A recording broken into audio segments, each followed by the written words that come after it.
Oke, teman-teman, kita lanjutkan lagi. Di sini kita sudah berhasil ya intinya nge-fetch data dan juga nge-fetch detail based on trigger daripada user yaitu on click. Oke, kalau kita lihat logiknya di sini, teman-teman bisa lihat ya, kita melakukan hal yang redundant, yaitu HTTP request untuk list usersnya, lalu HTTP request untuk detail usernya. Nah, kita akan coba refactor kode ini ke dalam sebuah function yang namanya adalah custom hook gitu. Nah, seperti biasa di sini kita akan bikin lagi namanya use fetch teman-teman. Di sini .js. Oke, di sini berarti kita bikin function JavaScript biasa, export default function berarti use fetch. Jangan lupa ya, karena ini adalah sebuah hook, jadi harus ada kata-kata hooks di depannya. Oke, kalau kita lihat ke dalam ini aku hapus saja. Logik kita berarti di sini kita butuh dua step tambahan teman-teman. Yang pertama adalah dua hook tambahan. Yang pertama adalah use state untuk nyimpen datanya, lalu yang kedua adalah use effect untuk trigger secara otomatis ketika hook ini dipanggil gitu. Berarti di sini cons karena ini nanti akan dipakai secara general oleh user misalkan produk dan lain-lain, kita bikin nama variabelnya lebih general, data misalkan set data teman-teman.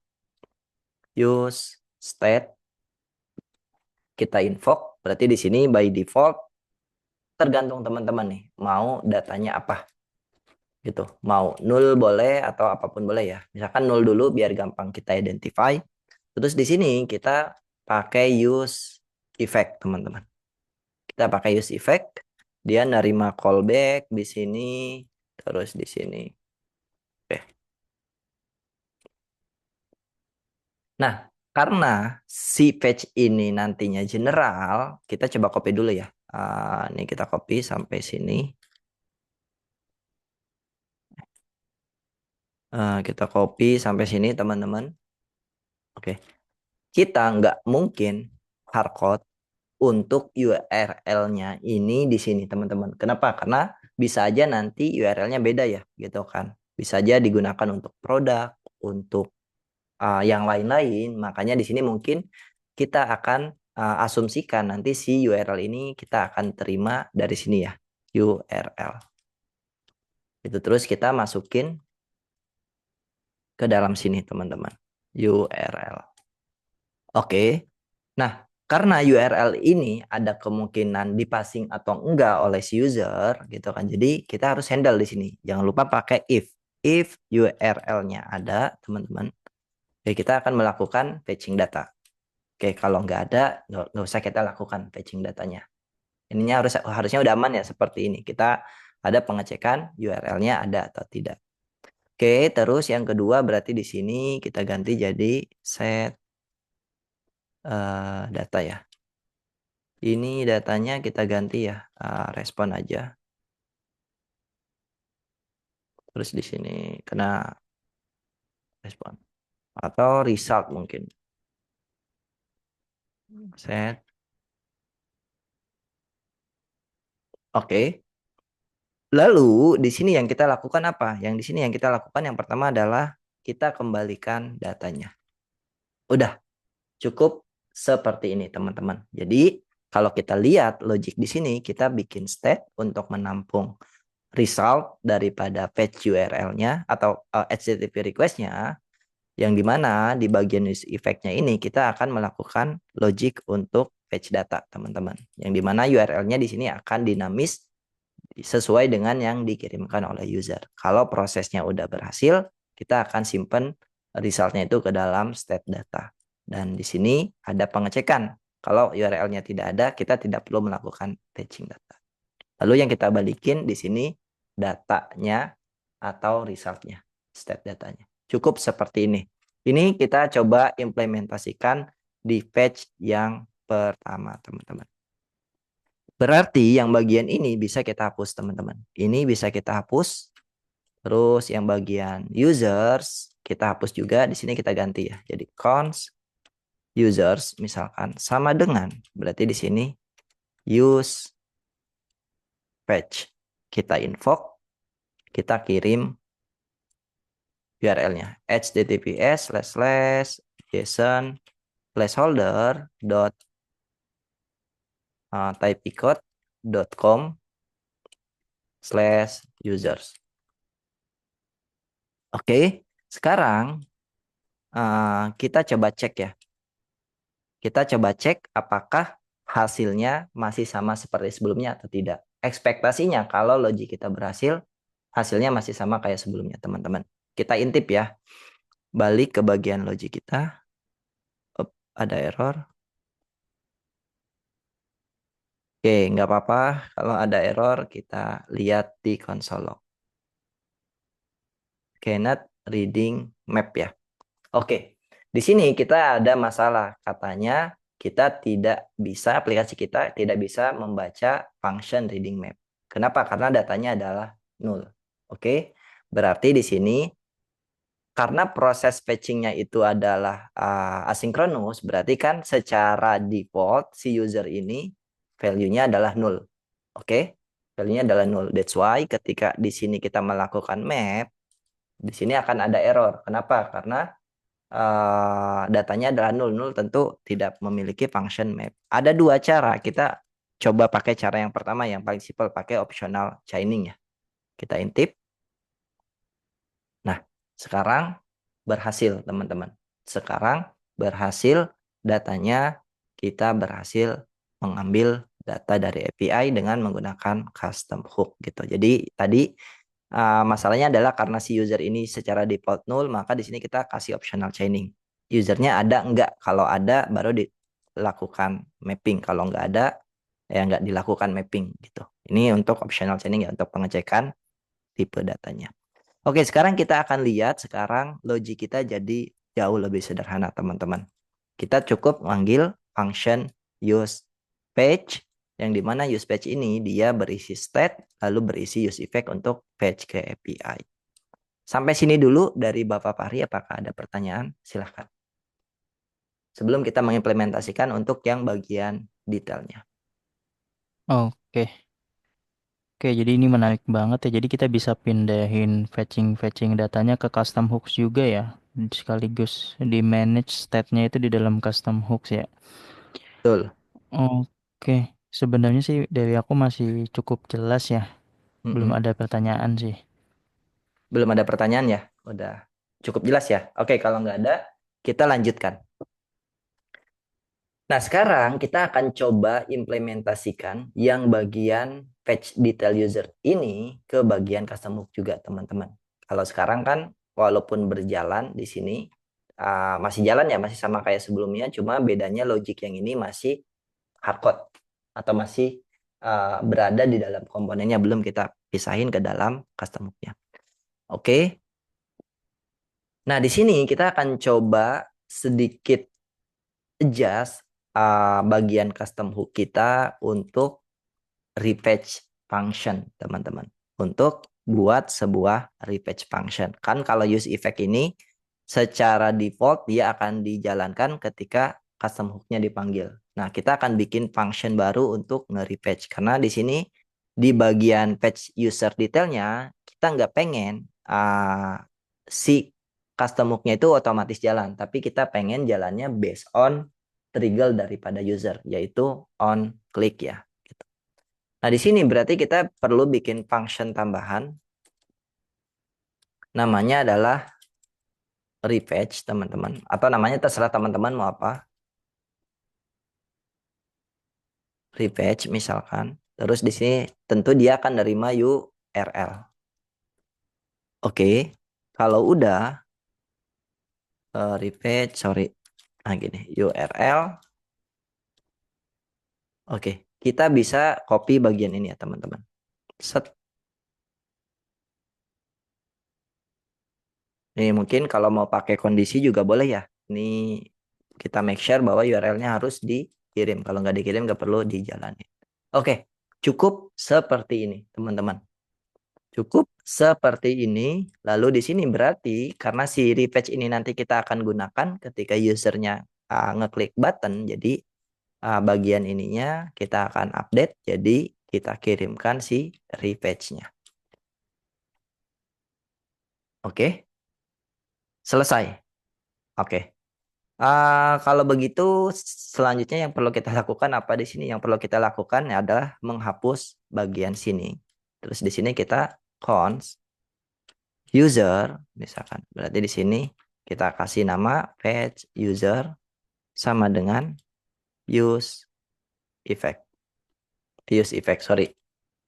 Use fetch ya. Kita invoke. Oke, karena di sini oh ini ada dua ya. Ini yang ini kita hapus. Oke, karena di sini kita nggak pengen si page-nya jalan, si page use page-nya jalan gitu kan. Ketika untuk si step user ini, maka kita nggak perlu mengirimkan si URL-nya.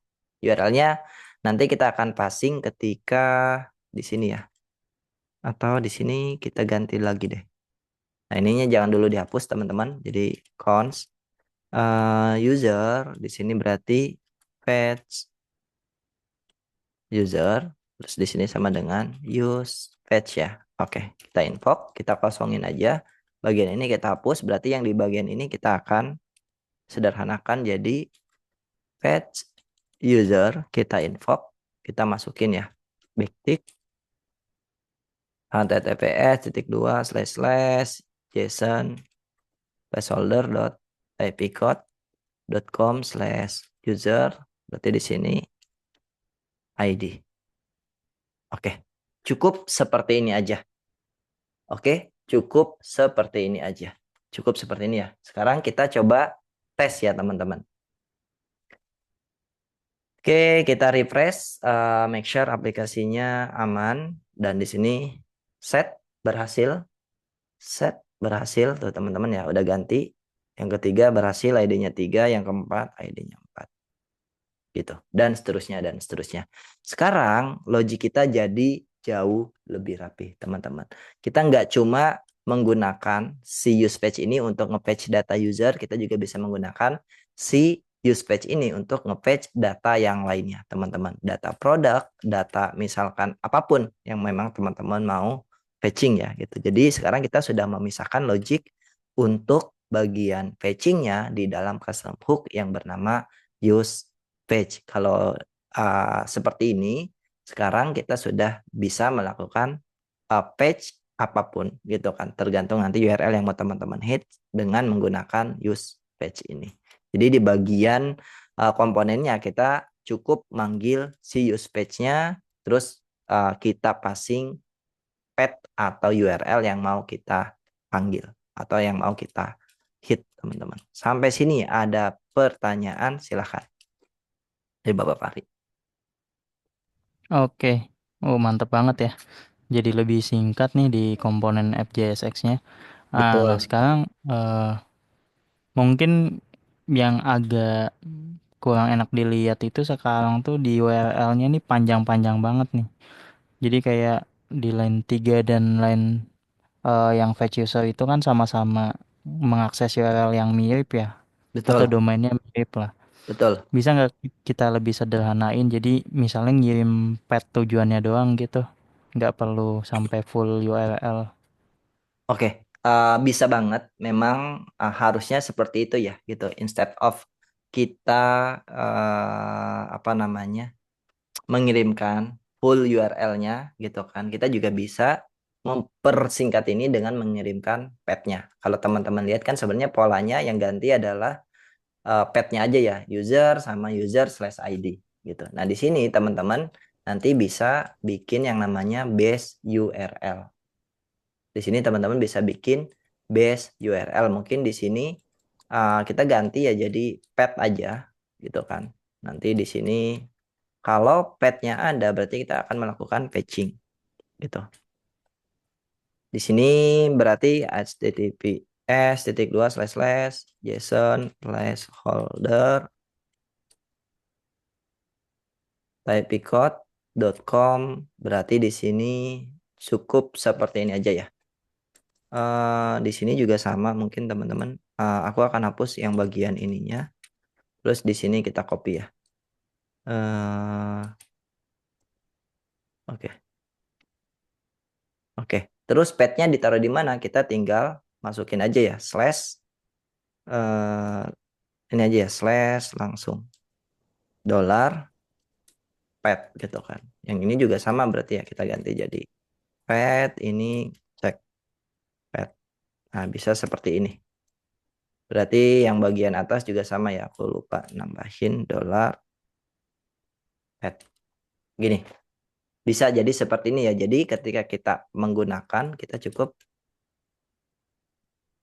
apa namanya di sini user misalkan atau mungkin ini biar lebih rapi, kita kirimnya adalah gini ya, slash user. Jadi slashnya kita kirim dari sini slash user ID. Berarti di sininya nggak perlu pakai slash lagi, gitu.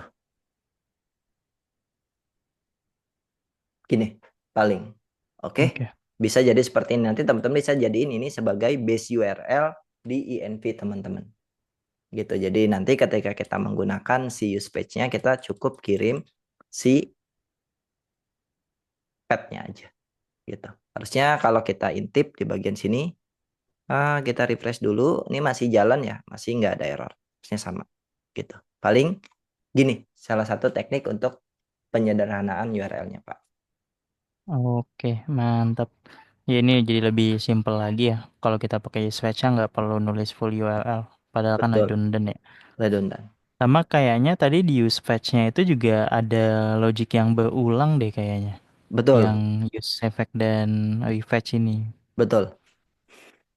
Ini Mungkin berulang juga ya. eh, Ini iya bisa kita kayaknya ya, ini berulang. ya bisa kita sederhanakan. Berarti di sini kita bisa bikin apa function lagi ya, berarti const fetch data ya, mungkin ya namanya ya. Ini bisa kita sederhanakan lagi Pak, berarti di sini kita copy kan, betul nggak? Berarti di sini Iya, fetchnya kan, mm, berarti di sini tinggal fetch data, bener nggak? iya, Kita info kan, berarti di sini juga sama kan. Hapus hapus, jadi di sini fetch data pet mm, ini ya. Nah, iya bisa kayak gini. ya bisa seperti Terus ini.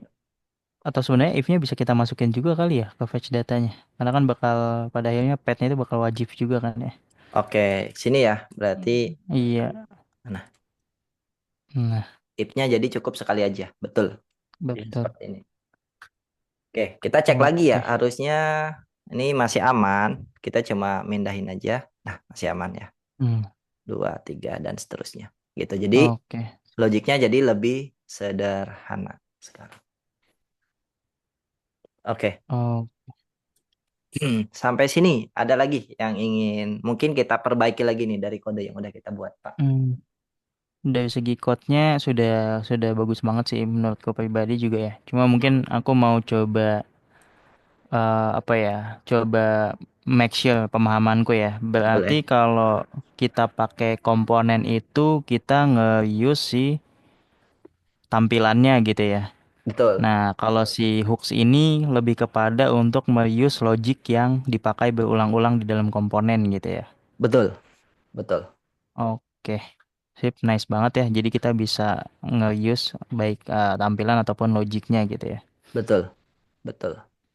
Oke, Ya, aku sepakat banget sih dengan mm, tadi pemahaman Bapak Fahri bahwa dengan hooks ini kita bisa memisahkan antara tampilan dan juga logik. Jadi spread of concern ya gitu kan. Kita memisahkan concernnya nih. Oh, GSX atau komponen ya hanya menghandle hal-hal yang sifatnya tampilan dan yang hooks ini ya sifatnya yang logik gitu kan. Fetching data dan lain sebagainya. Gitu. Jadi di sini kita sudah memisahkan antara tampilan dan juga logik gitu. Dan itu memang mm, hal yang memang ingin diselesaikan oleh si custom hook ya, reuse logic. oke. Baik Pak, dari saya sih cukup ya. Cukup. Oke, dari aku juga cukup. Paling kita lanjutkan lagi bagian lainnya di video berikutnya ya teman-teman.